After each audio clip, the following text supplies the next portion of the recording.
বন্ধুরা এখন ঠাকুরের বাসন মাজতেছি।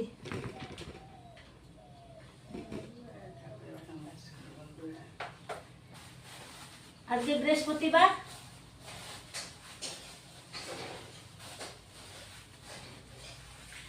এখন আবার দেখি মেঘ করেছে, রোদই উঠবে না। তোমার লক্ষণটাই তোমার খারাপ। এই বৃহস্পতিবার আছে তার লোক কাটে। আমার কোনো কিছু আছে? আরে নখ কাটবো না, এই দেখি কেমন খরখরা হয়েছে। নখ কাটবো না তো।